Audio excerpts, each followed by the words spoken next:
As usual, greetings to you, my friends. Today I'm sharing some massage tricks. Just the other day I've read some comments under our videos on YouTube. The cool thing is that you give many interesting ideas about videos you want to watch, and that is great for us and for you. Because I prefer showing something you are interested in, than making something up. Hoping that you will like it. One of your comments contained a request to show the shoulder mobilization for a patient or a client in prone position.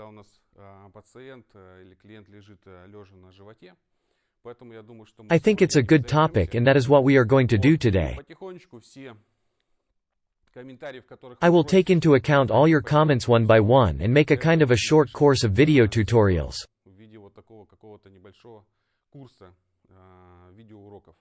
I think it will be interesting for you. That is why, please, leave your comments containing your requests, what you want to watch, what you want me to show, and I will be glad to express my opinion on that. I always read all your comments, and step by step we will make videos devoted to all of your requests.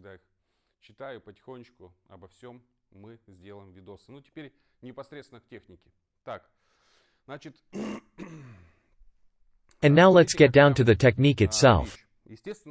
So, look, here is the point. Of course, I'm going to show nuances, some tiny details that need to be done. If we work the shoulder joint of a person in prone position, we need to understand that there is a certain restriction of arm motion towards the dorsal surface or the back. I mean towards this area. If you move the arm away from the body at an angle of more than 90 degrees and try to lift it up, the motion of the arm will be restricted in the joint and the arm will go up together with the scapula. Or if there are any motion restrictions, it can even lead to an injury. Therefore, you need to remember that if you want to lift the humerus up towards the back, or the dorsal surface, you always need to fix the scapula in place here in order to feel the motion restriction and how strong it is. So now be attentive. I place my palm here like this, fix the joint tight, blocking the arm between the index finger and the thumb, and hold the arm under the bend of the elbow. Then I carefully press down the shoulder joint and move the humerus a bit up. And all the time I check that a person does not feel pain. Now I'll try to do the same, placing the arm at different angles.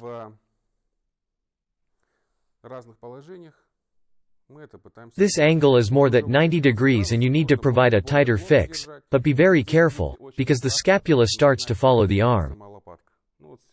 Always check the person's facial expression, it will tell you if a person feels pain. Now I move the arm further. There is also one interesting point here. You need to move the arm not just upwards, but also in this direction, like this, as if I stretch the humerus along its length first and only then move it up. Because if you lift it up right away, you will see signs of pain showed by a person. We don't want these, so you need to choose the first variant when you first stretch the front side of the humerus and then move it up. Now, the stretching of the shoulder joint, and again there are some nuances here. If you pull the arm along the humerus, you always need to fix the scapula in place. You have already understood this point. Next point is the following. If you pull the arm, pull it with all your body. So not like this, because if you use only the muscles of your arm, it can lead to overstretching, because it can happen that your muscle strength won't be enough and you will have to jerk. But this is unacceptable. That is why, use your whole body, so you stretch, keep this stretching for 2 or 3 seconds and then release. What are the safety rules?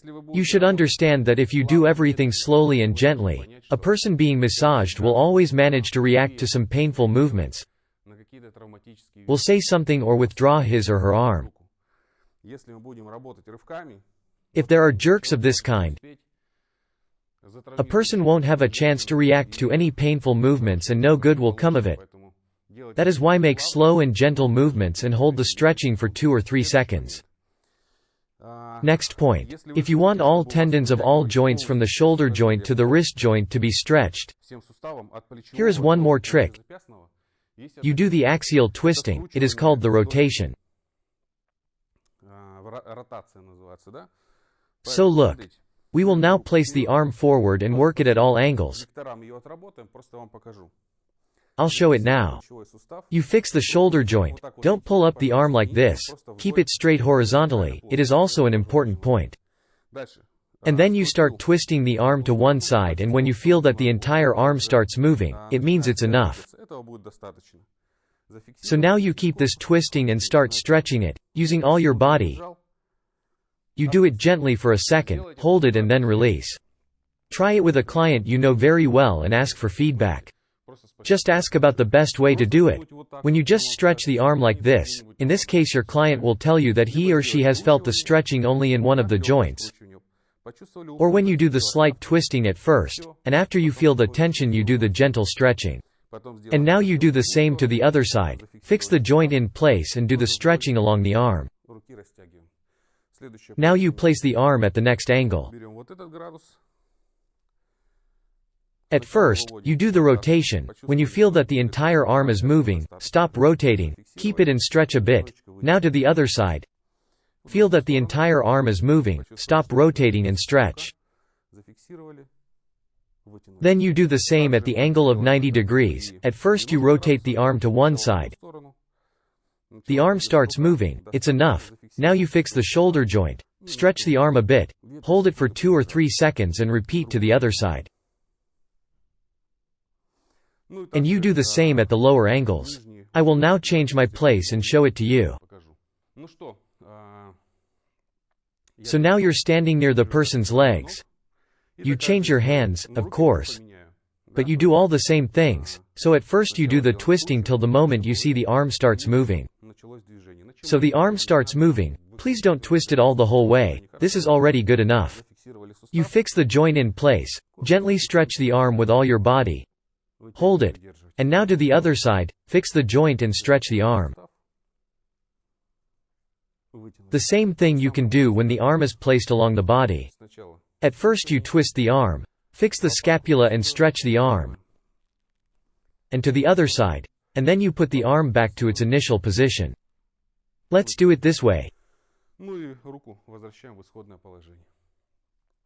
You follow all these recommendations and ask a person being massaged which variant he or she likes more. You will find out that in case of stretching with twisting, a person has felt the stretching of the entire arm and even the entire shoulder joint and the scapula. That's how it works. The second point is to remember that you always need to fix the shoulder joint and the scapula. Not to jerk the arm like this or move it higher than the horizontal plane. And the third point is to do stretching smoothly and gently to give a person being massaged a chance to react to any painful movements.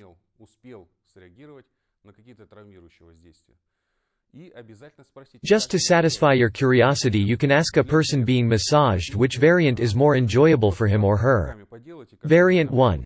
You stretch the ligament like this, making jerks. I don't know why everybody thinks that this is the right way to work the joints. I mean, when you stretch and then jerk. Okay, let it be, do it like this. But after that do variant 2 that I've showed you today. You stretch gently and smoothly using all your body, stretch the joint, hold for 2 or 3 seconds and release. The main thing is that exactly the smooth and gentle stretching gives this pleasant feeling any person wants to experience during a massage session. And these jerks are quite another thing, they do not relate to massage therapy at all.